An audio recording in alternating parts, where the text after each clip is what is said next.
Okay, hi everybody. I'm Mary McCall. I am a gerontologist and an aging consultant in Iowa City and kind of Johnson County or Eastern Iowa, all over the place, wherever people need me. And also a death doula. So I do end of life work. I do a lot of volunteer work at the senior center, doing advanced care planning workshops and working with individual people or couples to get their advanced care planning work in order. And I teach classes on a bigger scale of like, get your paperwork together for your family. And really my goal is to help people be prepared and have conversations about what's important to them so that when an emergency happens, people are not sitting in the ICU saying, what does mom want? What does dad want? What does my partner want? What does my kid want? And then I also run a grief support group in the community and the caregiving support group at the senior center every week too, which is for anybody who's involved in caregiving of any type, with a focus on self-care is the focus of that. And then I work with individuals and couples and families in the community around midlife and aging issues. So do I want to stay in my home? Do I want to move? I need caregiving, I need memory care, all those kinds of things. So it's a little bit about my background. So today I want to talk about advanced care planning. So I'm going to share my screen and share a little bit here. Can people see that? Where it says it's about the conversation? Yes. Now you can see it. Okay, great. Yep, we're good. And just jump in if you have any questions or comments. This is very informal. So I will share some things and ask. There's some questions about reflecting. So feel free to just jump in. You don't need to raise your hand or anything. Just interrupt me as you want. That's totally fine. And Mary, I'll interrupt you right now. I'll watch the chat too. I'll monitor that for Okay, you great. as well. Yeah, we'll put Yeah. something in the chat Yeah, and thanks. can share. Thank you. So really, advanced care planning is about the conversations. And I'll talk about how to have some of these conversations, because we can know what we want, but if we don't tell people, then they're not going to know what to do in a situation where we cannot participate in decision making, whether it's after an accident or whether it's at end of life. So I do a lot of work with people around communication skills. I write letters for people, I write emails, I write scripts for conversations. And all of this comes from not only my background in aging, I have a PhD in human development and aging, but also my own personal family experience. I am one of 13 children. 3 of my siblings died from cancer. Another sibling has survived from an experimental stem cell treatment at Stanford many years ago, thankfully. I took care of both of my parents at the end of their life. My dad, who had dementia and cancer, lived with us for 18 months. So all of these things that I talk about are things that I have painfully experienced myself. And one of my motivations is to spare people as much of the conflict and guilt and shame that some of us live with as a result of these things that we look back and think, oh my gosh, if I had only known a little bit better a few years ago or many years ago, this might have gone better. So that's why I do the work I do. Let's see if it's going to work here. Oh, there we go. So one quick question is what people understand about advanced care planning, or if there's fears or concerns you have, or if you have an advance directive in the past, what are you hoping that document will do for you? So any thoughts about that, those questions? Something I think about is if mom and dad live in one state and you're in a different state, how does that work, Mary? If they have their advance directives done, most states will respect what is done. And it's, again, if your parent lives out of state, to have a good relationship with their physician, if you can, or their caregiver. And one really important thing for adult children that we don't often really understand or think about or realize is that some of us have parents who say, I don't want you going to the doctor with me. And they can even say to their physicians, I don't want you talking to my daughter, Jennifer, right? But Yeah. we always have the right to contact their care providers and say, I know that you cannot share information with me, but I would like to share my observations, concerns, and questions with you. So that if there is something going on and your parent is saying, I don't want to talk about it, I don't want you talking to my doctor. Well, you can always talk to the doctor. It's just the doctor can't talk back to you, and that's fine. That's But it's such a great helping point. them have a fuller picture, Yeah. right? Beyond what someone is reporting to them. Because again, one of my areas of specialty is dementia and Alzheimer's. So people early on can cover very well and they can go to the doctor and the doctor says, well, they seem perfectly fine. Hey, Dr. Lake, I need you to know that when I talk to my mom every Sunday, like she's repeating things, Yeah. right, within the same conversation. So just an FYI. So even though we may not be invited in, we can still share information with Yeah. care providers. So I Yeah. think it's important for adult children to know. Other thoughts or comments on these questions? This is Nancy. Thank you for everything that you do and for sharing your knowledge with us today. One thing I think about is for advanced care planning, specifically for a parent, is to find out what the parent does want in case there's siblings that have different ideas about what they think that a parent should have, because that's what they would want. But to find out exactly from the parent, what do you want? And yes. I don't know what all goes into this advanced care planning, but that's one thing that we're kind of working through right now.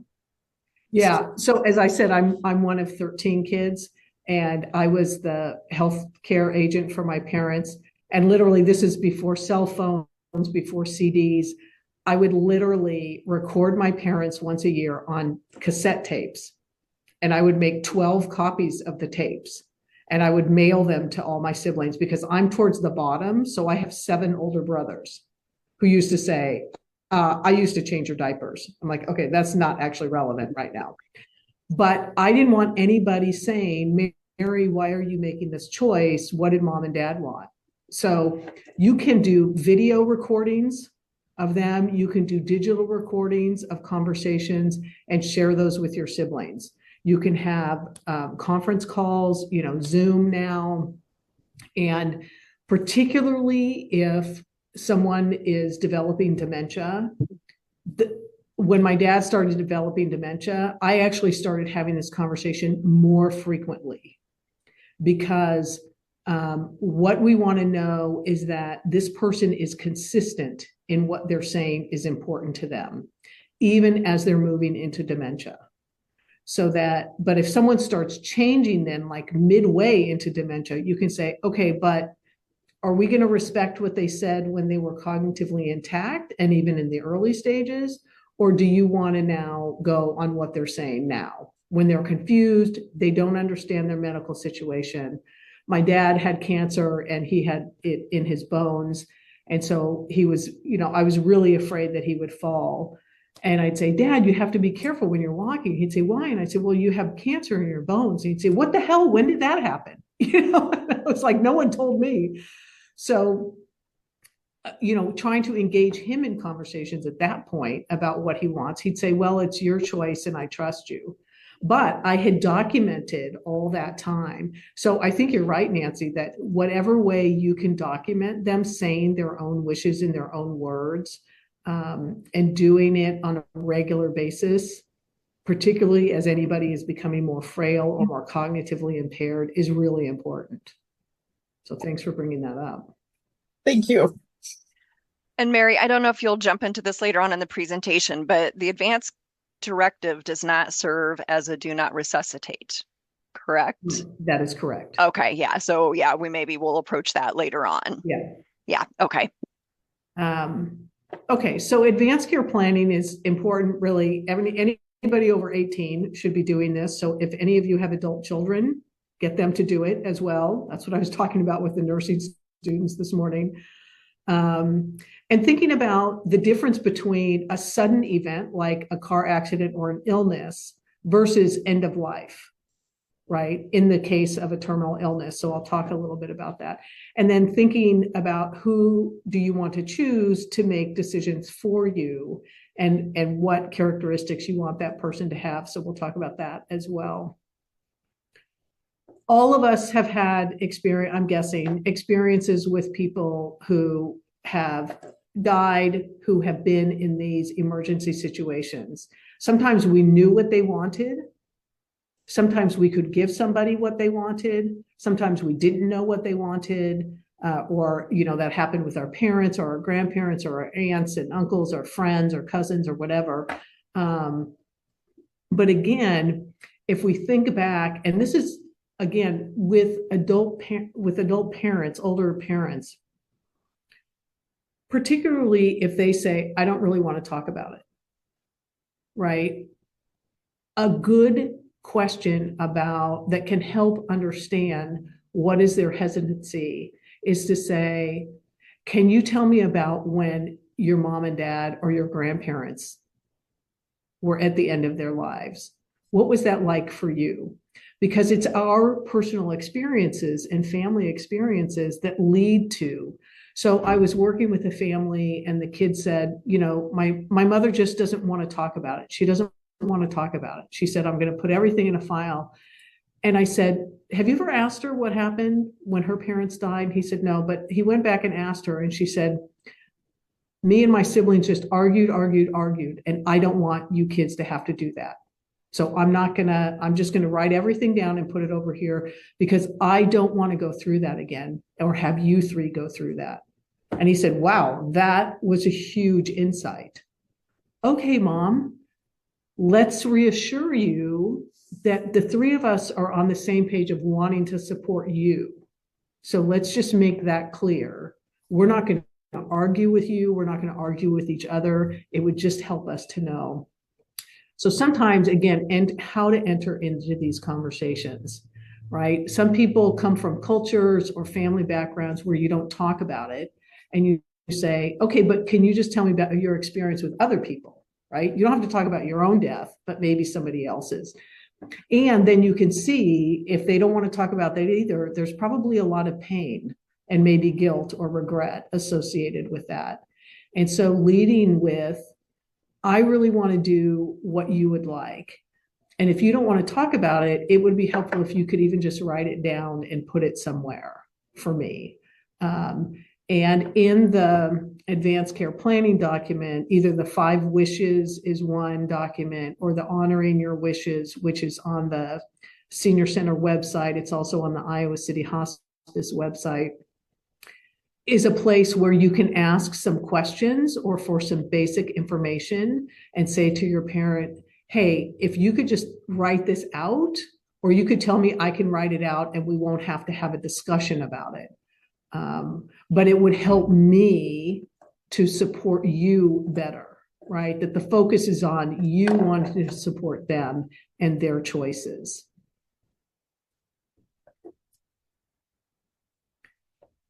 Another important element of advanced care planning is to think about quality of life. And this is very individual.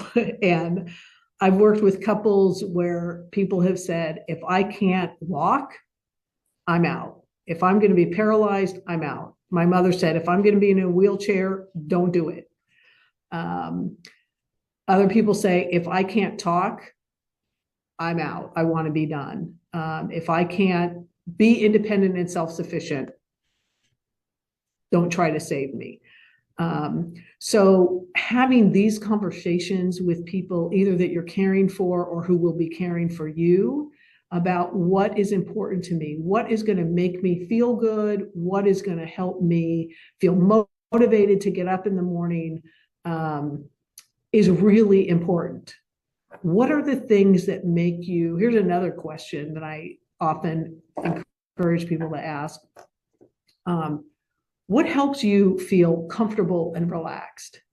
So you're in a car accident, you're in the hospital, you're in pain, like literally, Jen, what if you're imagining, and I lead people through visualizations, you're in a hospital bed, you've been in a car accident. What are the things that are going to help you be relaxed and calm? Is it a certain kind of music? Is it having this author or poetry read to you?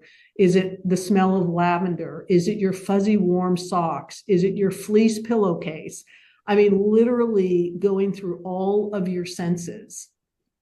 Because if someone is either recovering, right, from something or they're dying, we want them to be calm and relaxed. And I literally go through your five senses and say, what are the things that help me be calm and relaxed, and write those down. I literally, for my kids, have like, I need these socks, I need this music, I need this poetry read, I want this kind of incense, I want a candle if I can have a candle. Because most of us don't know that level of detail, even necessarily about our partners, right? So getting down to the nitty gritty of both, on a daily basis, what is quality of life?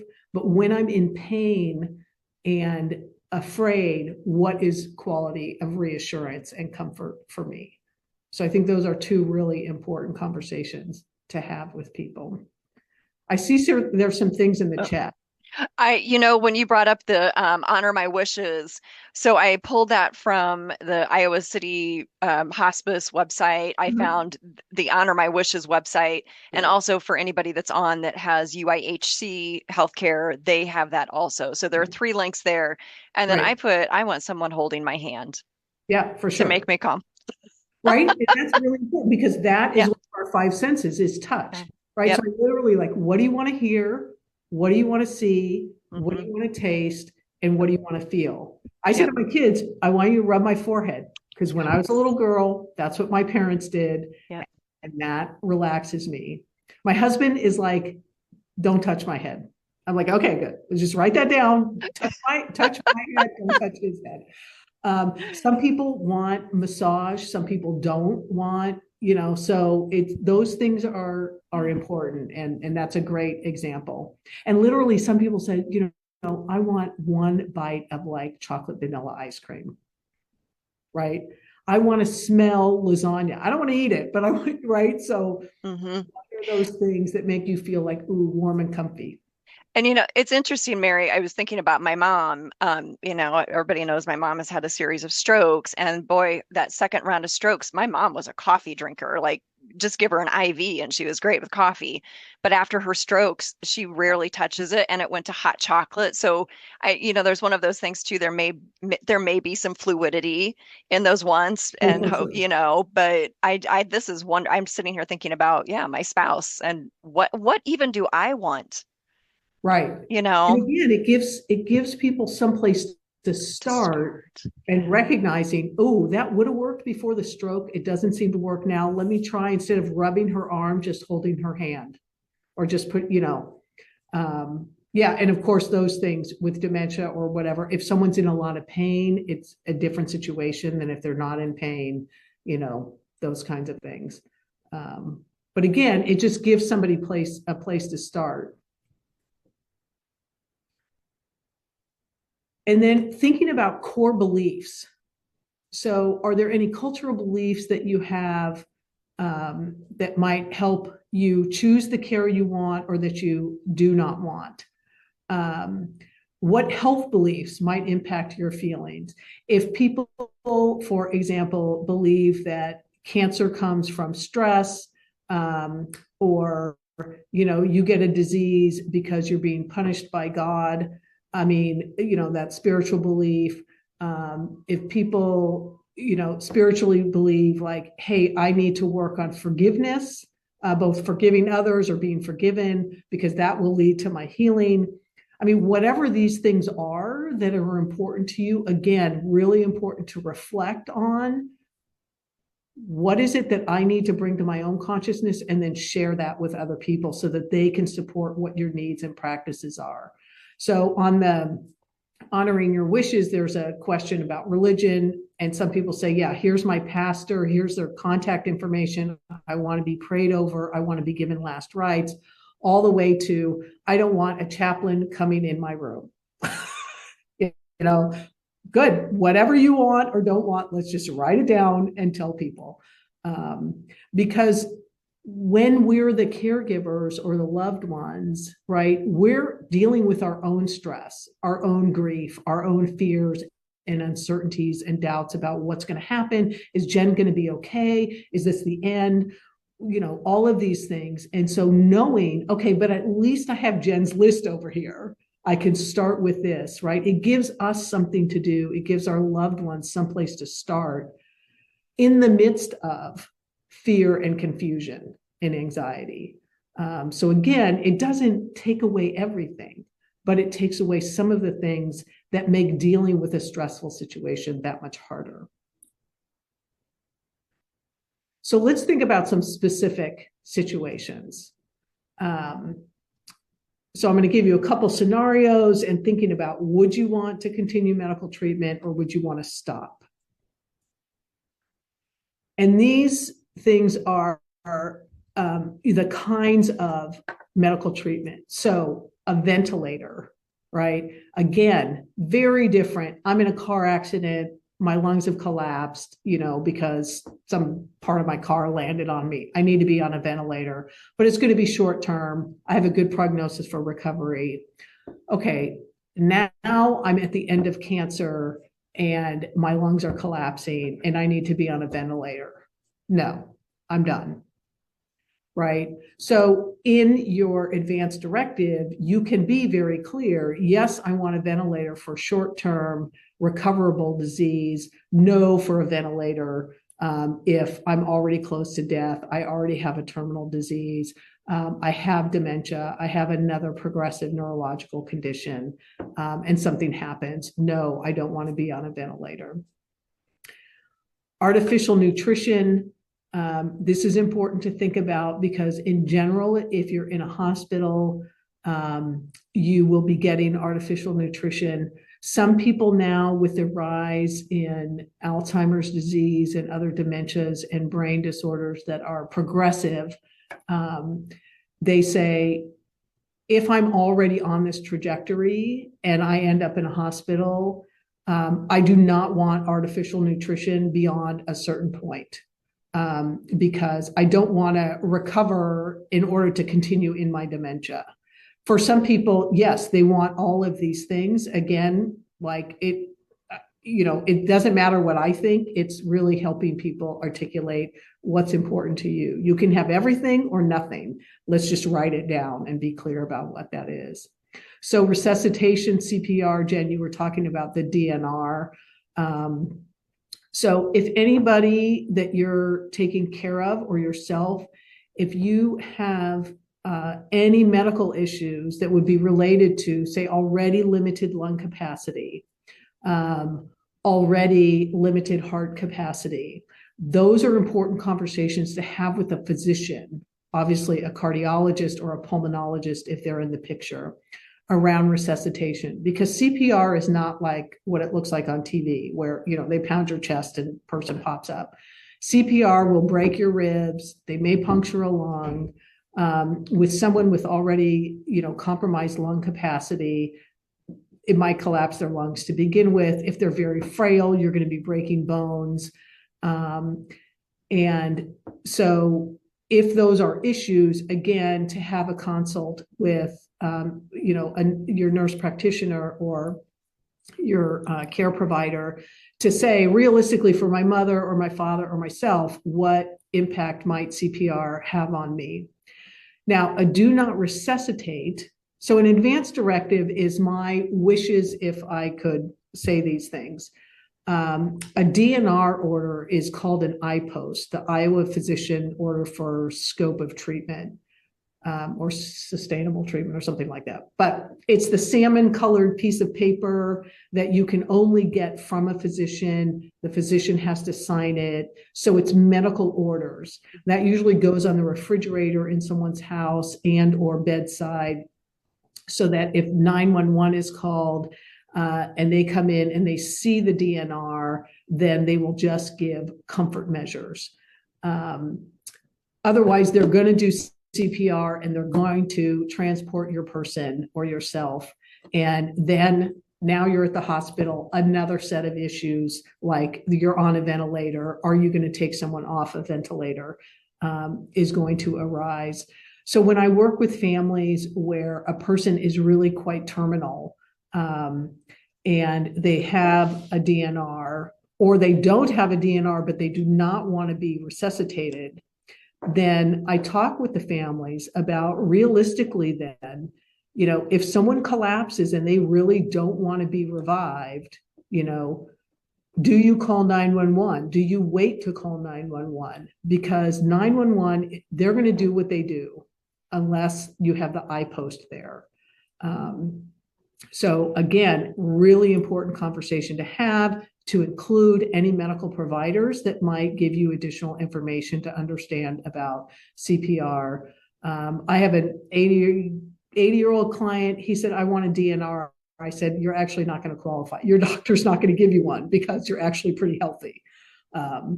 So, you know, if you really collapse and you did not want to be revived, you better tell your wife, don't call 911. Right? And that's an intense request to make of somebody. So again, super important to have this conversation with anybody who might be involved. Another family I'm working with, 3 adult children who live in different places.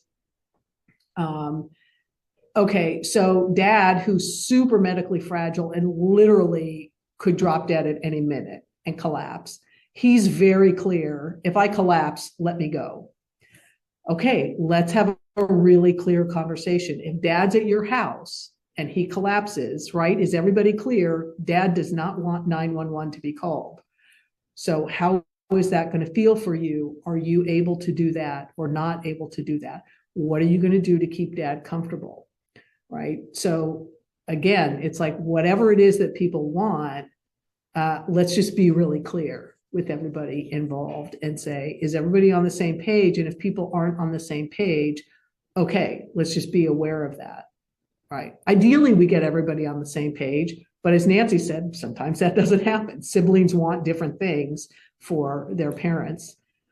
And then refusal of food and water, what we call VSED, so the voluntary stopping of eating and drinking.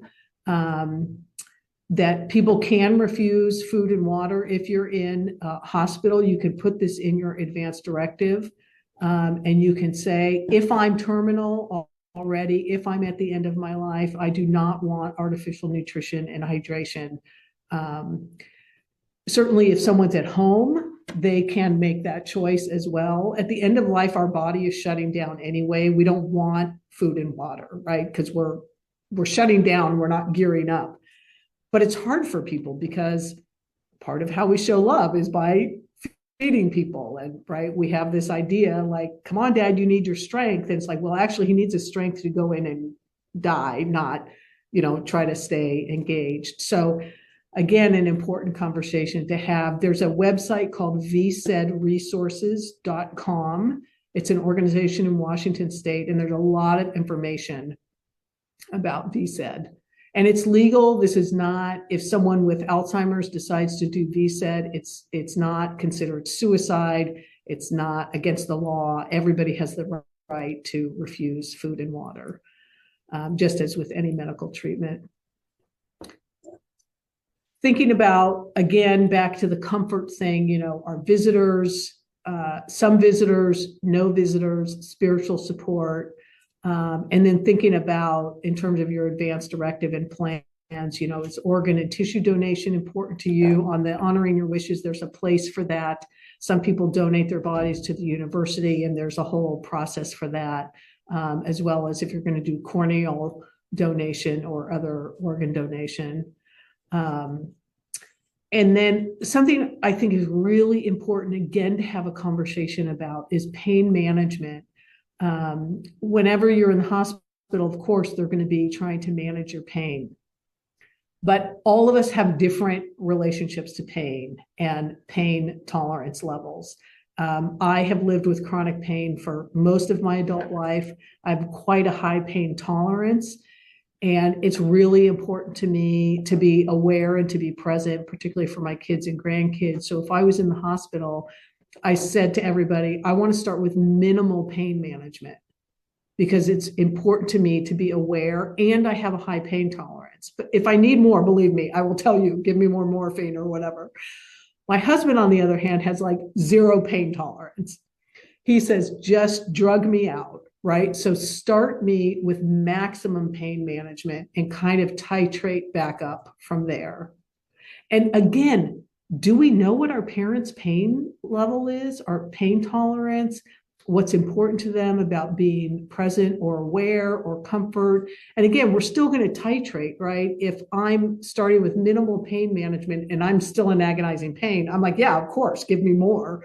But it's an important conversation to say, where would you like me to start with pain management versus awareness? And then the touch, no touch, the comfort measures that we talked about already. So these are some of the things to consider when you're helping people make medical decisions. So let's talk about a scenario. So you have a sudden event like a car accident or illness, and you're not really able to communicate. So you're being kept alive, and that may include everything from a ventilator, et cetera. But the doctors believe that there's little chance, less than 5%, that you'll ever recover the ability to know who you are or who you're with. So what comes up for people in terms of like, yes, still do everything, no, do nothing, somewhere in between? It's kind of what's your gut response to that? Yeah, I'm out. Yeah. Sally, I'm with you. That's not, to me, quality of life is a really important phrase. And I think it's one we've experienced from a different angle with my mom, talking about not wanting to live in literally the situation she's in. And that's, I think, brought it to certainly the conversations my husband and I have. Yeah. Mm-hmm. Yeah. Yeah. So thinking about that,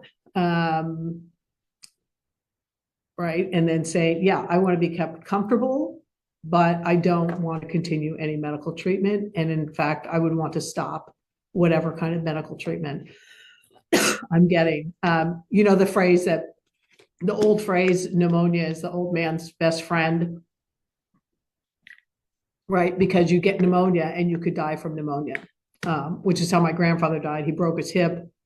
He was bedbound. He got pneumonia, and he was like, that's fine. Don't treat pneumonia. So some people say, if I get an infection, don't treat it. Keep me comfortable, but let the infection take me if this is the situation I'm going to be in. Here's another situation. You receive a diagnosis, and you move into the stage with no further treatment options. So again, what would that mean to you?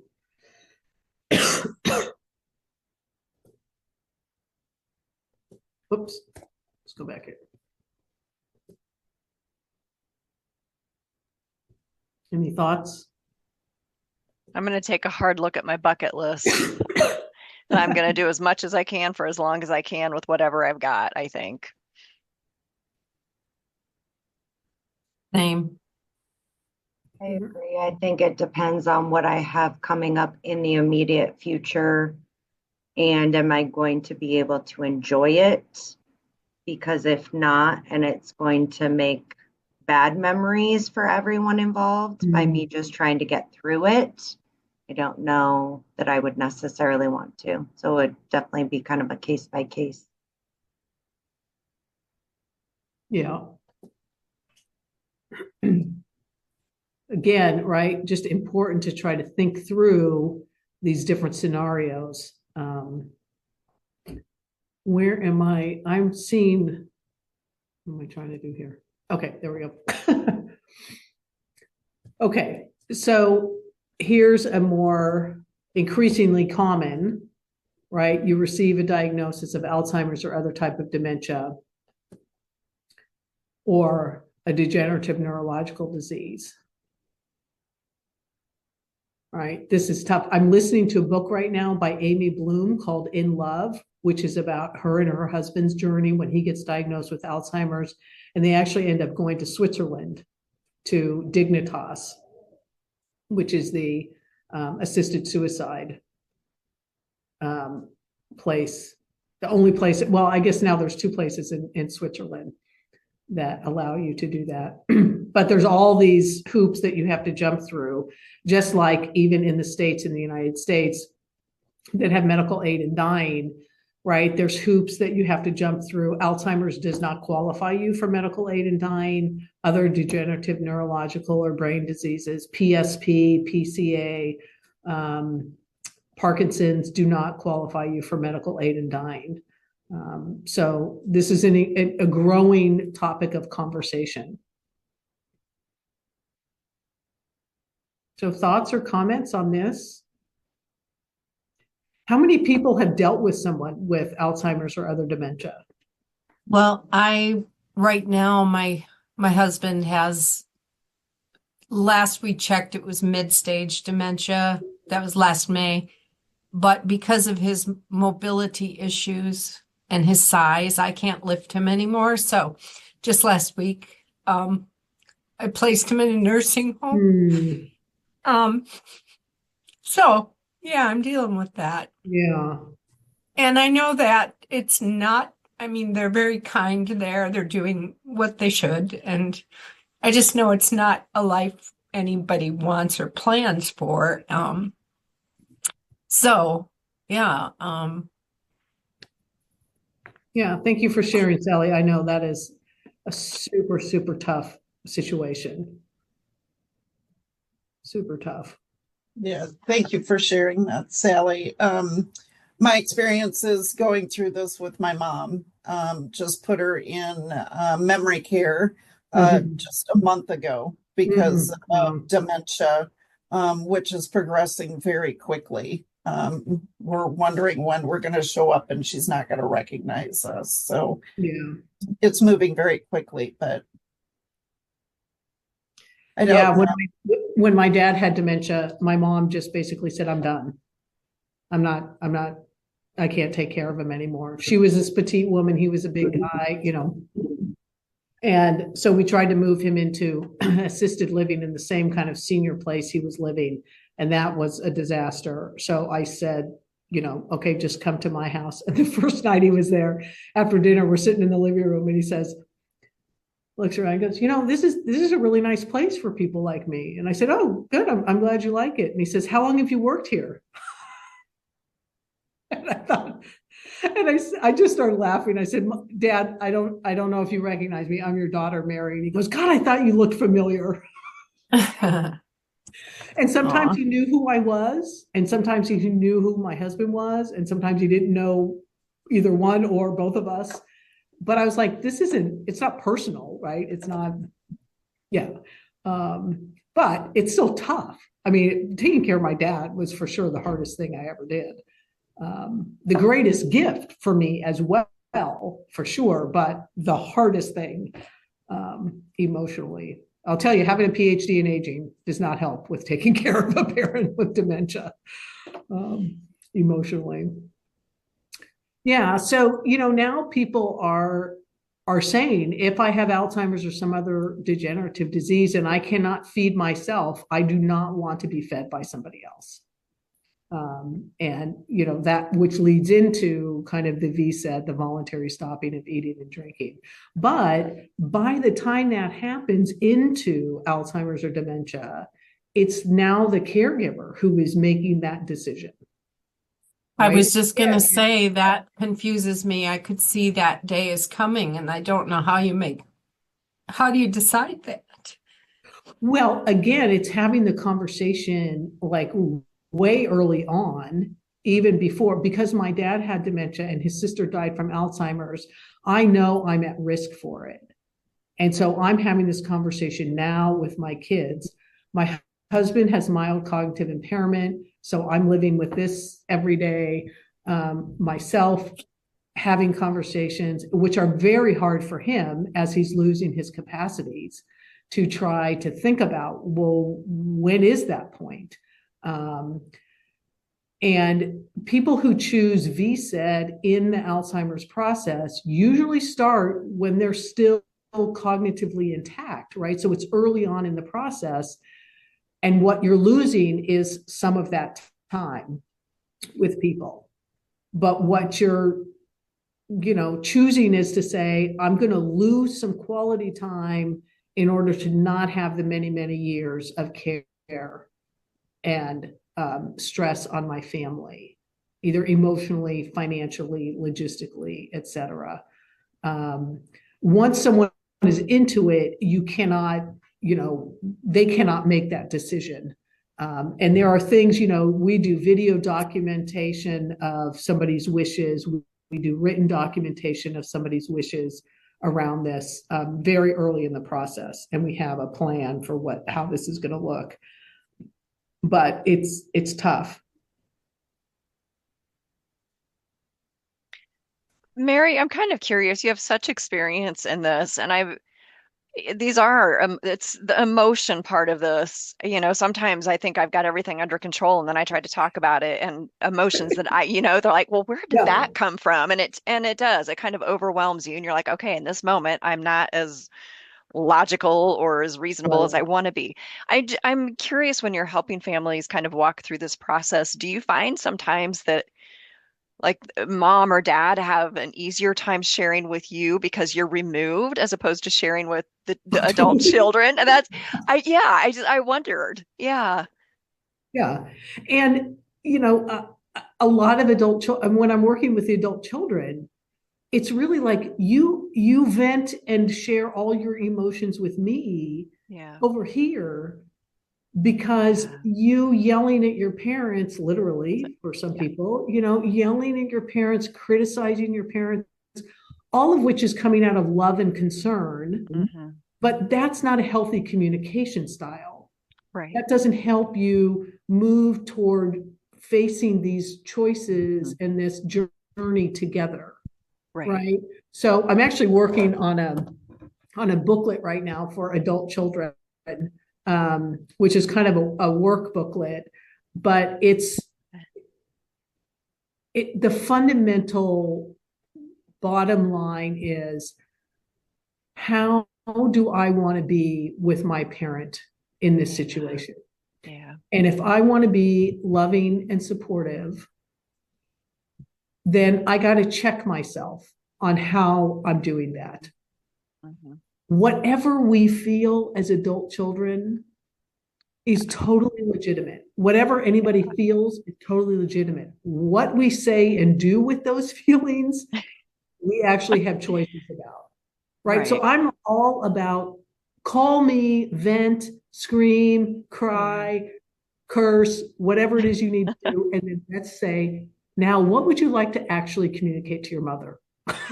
Yeah. And literally, again, in full disclosure, when my mom abandoned my dad to me, one day I was driving her home. She didn't come to see him in my house for 4 months after he moved in my house. She did not ask how he was doing. Mm-hmm. She didn't thank me for taking him. And then after 4 months, she came to visit him. I was driving her home. This is literally my 92-year-old mother. And I'm yelling at her in the car about how she could do this to my dad. And I'm thinking, Mary, what are you doing? You're a professional. Literally yelling at your 92-year-old mother. Yeah. This is not good for anybody. Right. So all of these things I'm talking about come from, again, very personal experience and challenges that I had to check myself and say, this is not who I want to be. This is not how I want to be. Okay, go find a therapist, right? To work this stuff out. So that's, again, it's like everything we feel is valid, but what we do and say about it, we can build some skills around to achieve really, what do we want?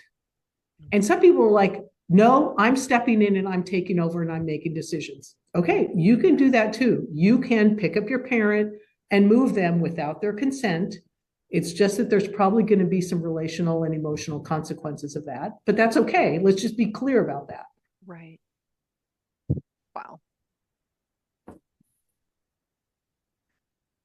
Okay, so let's talk about I can pipe in here. So I'm driving. Hi, I'm Seal. And so that's why I'm not participating very much but I did pull aside because one thing, Mary, you've helped our family a lot. And I feel like one of the things that really, really was important, because my mom she's had a UTI, she's been independent, dad's in a care center. One of the things that really released me and helped me so much was you saying, Seal, giving me the tools to again talk to mom about moving into the care center.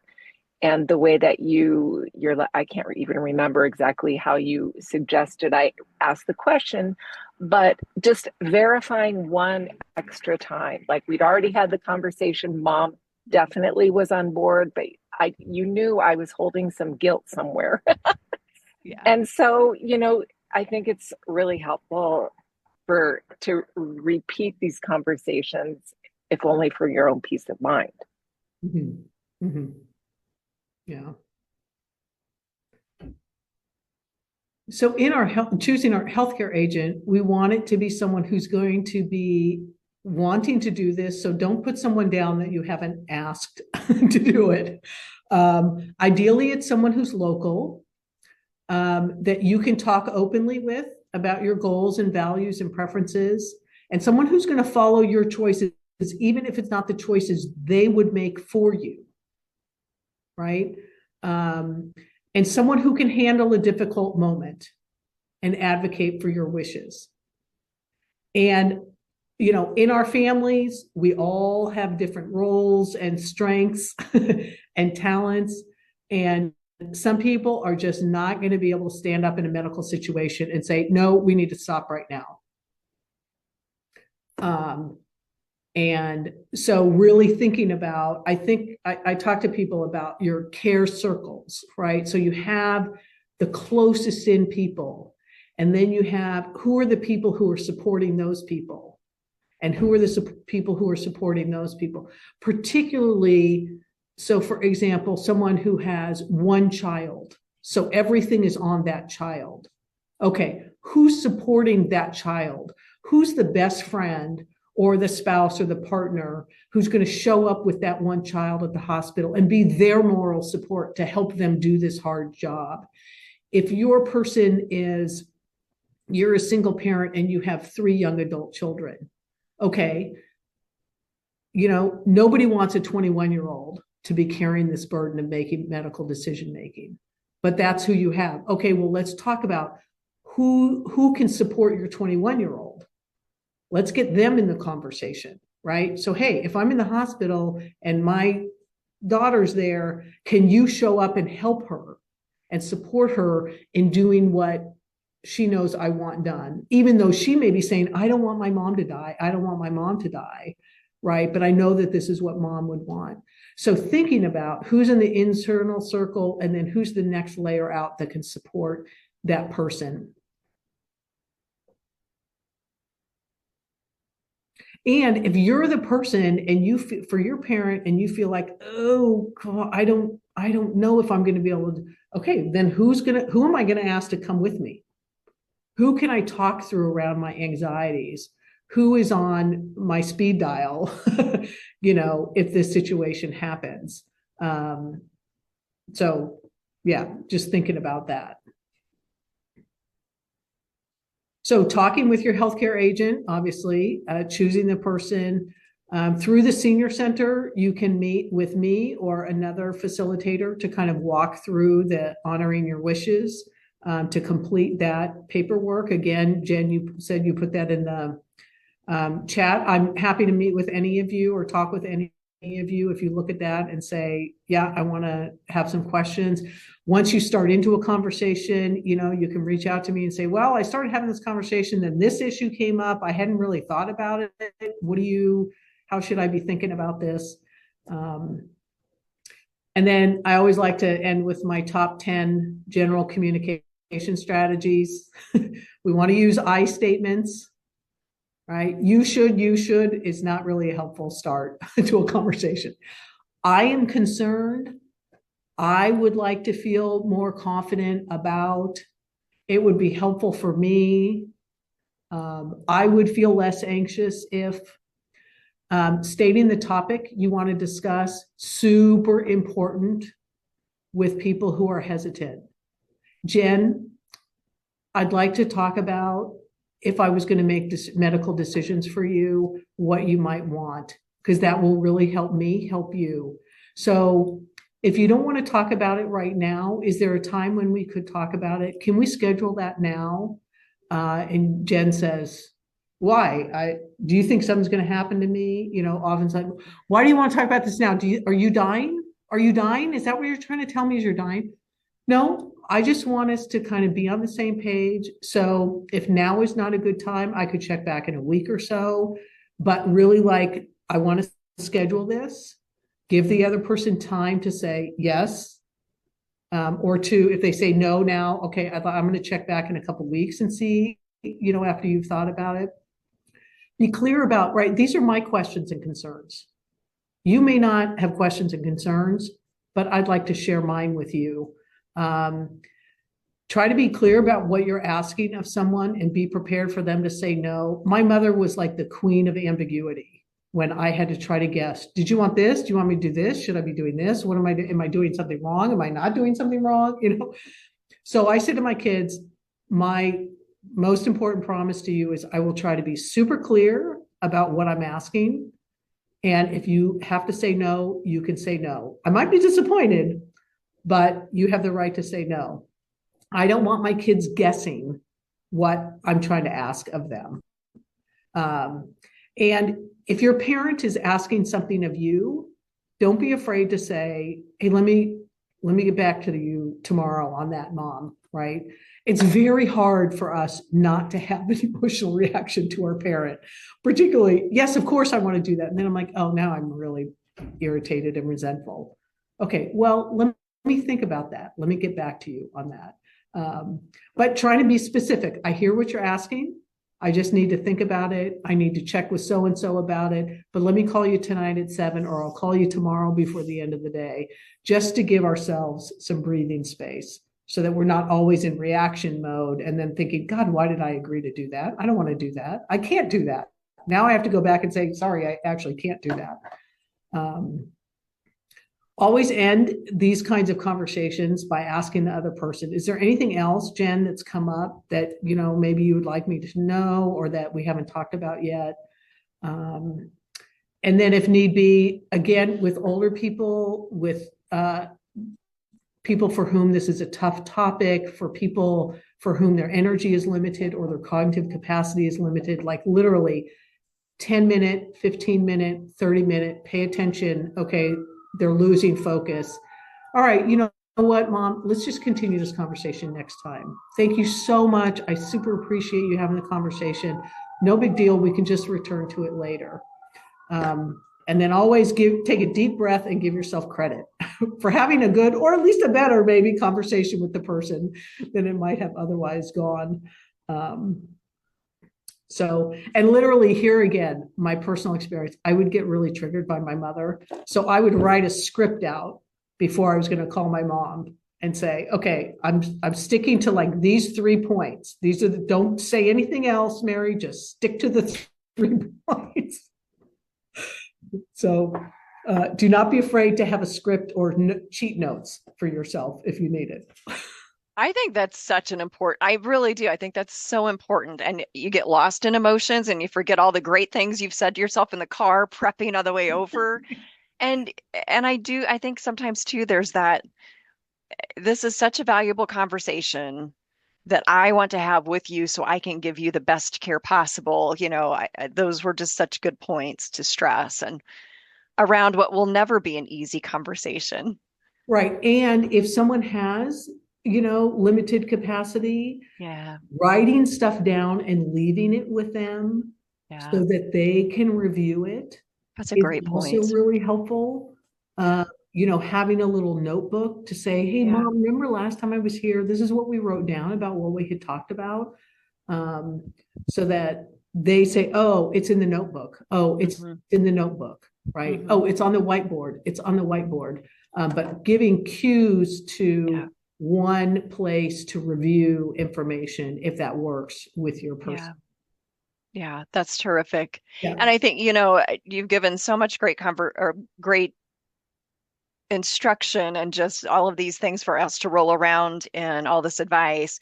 But I think you said multiple times it's that starting point that sometimes is the most difficult point to get over that hurdle of starting the conversation, and really value the suggestions on how to just start the conversation. So yeah, very much appreciate it. I always advocate putting it on somebody else if need be to start the conversation. Yeah. Mom, I was talking to my friend Jen the other day, and she brought up this point. And so I thought, I was just curious how you thought about that. Yeah. Yeah. I thought the pivot, your point early on too about pivoting, asking, that mom or dad or whomever it is you're caring for, what was your experience like with their mom or dad or grandma and grandpa? Because I do think we're changing the way we care for older adults at the end of life. And I think, so we're kind of this transition generation, right? Yes. I have no problem talking to my kids about it. I mean, they roll their eyeballs. They're like, we get it. Yeah. And I want it to be just, like on their foreheads that they know what to do. But we're having to teach our baby boomer parents, our traditionalist parents, Seal, I'm thinking about you, and having to really teach them that it is okay to have these conversations. Yeah. Yeah. And as often comes up in this generation too, I don't want to be a burden. Oh yeah. Yeah. You know what? Exploit that. Yeah. And say, Okay. Mom, it would really relieve some of my burden if we could talk about this for 5 minutes. Yep. It would really relieve some of my burden, because burden is the buzzword for this generation. Yep. So I'm That's so powerful. Then you relieve my burden by having this uncomfortable conversation. Right. That's so powerful, Mary. It is. That's such a powerful point. Yeah. And I know we've had several people jump off for 1 o'clock meetings, but I just want you to know in the chat, everyone is so grateful and the information has been so powerful. And I was dropping in those resources. I also put the link to the Iowa City Senior Center. So if people want to take a look at their latest book that came out or reach out to find you, they can do that. But Jacoby said, what a gift we can give those we love, a roadmap to our wishes and care. And I think that's such a great statement. So thank you. So I'm going to go ahead. I'm going to go ahead. Thank you so much, Mary. Yeah, thanks for Thank having you. me.